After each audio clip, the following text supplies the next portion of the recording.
भक्त प्रहलाद इस जगत में पहला पुरुष ब्रह्मा माना जाता है। ब्रह्मा के 6 मानस पुत्र थे। मरीचि, अत्रि, पुलस्त्य, पुलह और क्रतु। ये मानस इस कारण कहे जाते हैं क्योंकि ब्रह्मा ने इनको वेदों का ज्ञान दिया। ये महर्षि कहलाए। मरीचि का एक ही पुत्र था, कश्यप। अन्य महर्षियों के कोई संतान नहीं हुई। कश्यप को भ्रमण का बड़ा शौक था, अतः एक दिन वह घर से निकल पड़ा। नए नए स्थानों की शोभा देखता हुआ वह दक्ष के आश्रम में जा पहुंचा। दक्ष की 13 कन्याएं थी। उस समय आबादी बहुत कम थी और पुरुष तो नग्न थे। अतः दक्ष ने अपनी 13 कन्याओं का विवाह कश्यप से कर दिया। सबसे बड़ी कन्या अदिति थी। अदिति के 12 पुत्र उत्पन्न हुए। ये आदित्य कहे। इनमें विष्णु सबसे छोटा था, परंतु वह ज्ञानवान और शूरवीर था। इंद्र भी अदिति का पुत्र था और वह देवलोक का राजा बना। सबसे छोटी कन्या दिति की 2 संतान थी, हिरण्याक्ष तथा हिरण्यकश्यपु। ये दैत्य कहलाए। हिरण्याक्ष तथा हिरण्यकश्यपु भी महान बलवान थे। अपने बल के कारण दोनों में अहंकार आ गया। वे अपने को अजय मानने लगे और प्रजा पर अत्याचार करने लगे। जहाँ जो अच्छी वस्तु उन्हें पसंद आती वे उठा लेते। प्रजा पर अत्याचार तथा अनाचार करना आरंभ कर दिया। प्रजा जब हिरण्याक्ष से तंग आ गई तो इंद्र के पास पहुंची। इंद्र ने विष्णु को कहा। विष्णु एक दिन चुपचाप हिरण्याक्ष के भवन में घुस गए और उसको ललकारने लगे। दोनों में मल्लयुद्ध हुआ। अंत में विष्णु ने हिरण्याक्ष को उठाकर जमीन पर पटक दिया। हिरण्याक्ष की हड्डी पसली टूट गई। उसको मरता छोड़ विष्णु देवलोक को लौट आए। जब हिरण्यकशिपु को पता चला कि विष्णु ने हिरण्याक्ष का वध किया है तो उसे भारी क्रोध चढ़ गया। उसने राज्य में घोषणा कर दी कि वह सबसे अधिक बलवान है। वास्तव में वह ही परमात्मा है। जो कोई भी परमात्मा की पूजा करेगा उसको परमात्मा के घर भेज दिया जाएगा। परमात्मा के भक्त को तो बहुत थे। ऐसे लोगों को पकड़ पकड़ कर मृत्यु के घाट उतारा जाने लगा। प्रजा में हाहाकार मच गया।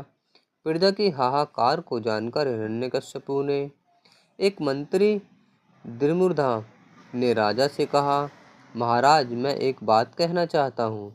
हाँ कहो। इस प्रकार ईश्वर के भक्तों पर अत्याचार होता देखकर इंद्र अथवा विष्णु पुनः आकर हमें परास्त कर देंगे। उनके पास दिव्य अस्त्र हैं जिनसे वे सहस्त्रों को एक बार में आक्रमण में ही समाप्त कर सकते हैं। तो फिर क्या किया जाए? हिरण्यकश्यपु ने पूछा। हमारे पितामह ब्रह्मा के पास जाइए, उनको प्रसन्न कीजिए। यदि वे प्रसन्न हो गए तो देवता आपका कुछ भी अनिष्ट नहीं कर पाएंगे। वह कैसे प्रसन्न होंगे? तपस्या से। मेरा अभिप्राय है सेवा से। आप उनके आश्रम में जाकर वहाँ रहें और उनकी सेवा करें। सुनते ही ब्रह्मा अत्यंत दयावान हैं, किसी को निराश नहीं करते। हिरण्यकश्यपु ब्रह्मा के आश्रम में जा पहुँचे। ब्रह्मा ने पूछा, राजा हिरण्यकश्यपु कैसे आना हुआ है? हिरण्यकश्यपु ने दंडवत प्रणाम करते हुए कहा, पितामह देवतागण हम दैत्यों पर दानवों को बहुत तंग करते हैं। पिछले दिनों विष्णु ने मेरे भाई की हत्या कर डाली थी। मैं चाहता हूँ आप देवताओं से हमारी रक्षा करें। हिरण्यकश्यपु तुम यहाँ आए हो, कुछ दिन आश्रम में विश्राम करो। हम सोचेंगे क्या और कैसे किया जा सकता है। हिरण्यकश्यपु आश्रम में ठहर गया और दिन रात उनकी सेवा करने लगा। कई वर्ष व्यतीत हो गए। हिरण्यकश्यपु अनथक सेवा करता रहा। आखिर ब्रह्मा प्रसन्न हो गए और उन्होंने हिरण्यकश्यपु को वरदान दे दिया, इस पृथ्वी पर तुम्हें कोई परास्त नहीं कर सकेगा, न कोई तुम्हारा वध कर सकेगा। ब्रह्मा का वरदान आज्ञा समझी जाती थी और जब राजाओं मनुष्यों तथा देवताओं में इसकी घोषणा कर दी जाती थी। ब्रह्मा के कोप से सब डरते थे। हिरण्यकश्यपु वरदान प्राप्त कर और स्वयं को अजय समझ राज्य में लौटा और उसने घोषणा कर दी कि अब वह ही परमात्मा है। जो कोई भी उसके अतिरिक्त किसी भी देवी देवता की पूजा करेगा उसे मृत्यु दंड दिया जाएगा। इस समय एक विचित्र घटना घटी। एक विद्यालय के प्रमुख एक बालक को पकड़कर राजा के पास ले आए। प्रमुख ने कहा, महाराज, यह बालक है जो अपने साथियों को कहता फिरता है, परमात्मा बड़ा बलवान है, राजा से भी अधिक। जो परमात्मा का भक्त है उसे कोई नर मार ही नहीं सकता। यह परमात्मा के भजन गा गा कर लोगों में प्रचार करता है, परमात्मा के गुणगान करता है। यह किसका बालक है? हिरण्यकश्यपु ने पूछा। महाराज, यह आपका पुत्र है। जब आप ब्रह्मा की सेवा में थे तब पीछे यह उत्पन्न हुआ था। इसके जन्म के पश्चात इसे और इसकी माता को इंद्र बंदी बनाकर देवलोक ले गया था। अब कुछ ही दिन हुए हैं यह लौटा है। इसकी माता रानी जी ने यह इसे विद्यालय में शिक्षा प्राप्त करने के लिए भेजा था, परंतु यह ईश्वर भक्ति का प्रचार करता है। क्यों बालक, तुमने सुना नहीं है कि मैं ही परमात्मा हूँ? सब लोग मेरी पूजा करें, जो नहीं करेगा उसे मृत्यु दंड दिया जाएगा। ठीक है महाराज, परंतु मैं जानता हूँ कि आपसे भी बलवान परमात्मा है। वह सृष्टि को रचने वाला है, वह सबका पालन करने वाला है। हिरण्यकश्यप को क्रोध चढ़ाया। उसका अपना बालक सबके सामने परमात्मा की प्रशंसा कर रहा है, इस प्रकार उसे अपमानित कर रहा है। उसने कड़क कर कहा, नहीं, तुम ईश्वर की पूजा नहीं कर सकते, यह हमारी आज्ञा है। महाराज, आपकी आज्ञा अन्यायपूर्ण है, मैं नहीं मान सकता। बालक ने कहा, बालक, तुमने हमारी क्रोध की अग्नि को भड़काया है। हम आज्ञा देते हैं कि तुम्हें अग्नि से तपे हुए खंबे से बांधकर मृत्यु के घाट उतार दिया जाएगा। प्रहलाद को उसके पिता राजा हिरण्यकश्यपु ने मृत्युदंड दिया।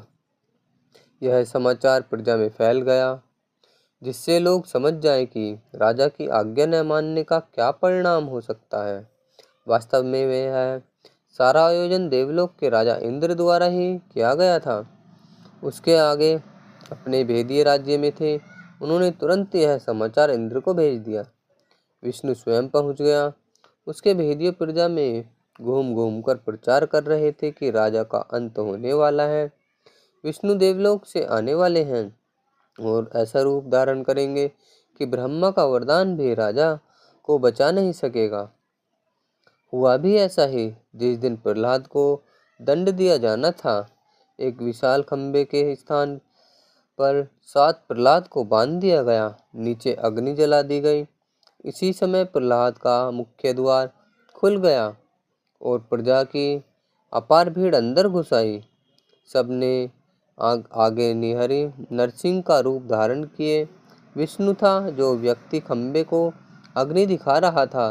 कुछ लोगों ने उसे पकड़कर खंबे से बांध दिया और प्रहलाद को छुड़ा लिया। उस नरसिंह ने लपक कर राजा हिरण्यकश्यपु को पकड़ा और उठाकर एक खंबे के साथ खड़ा कर दिया।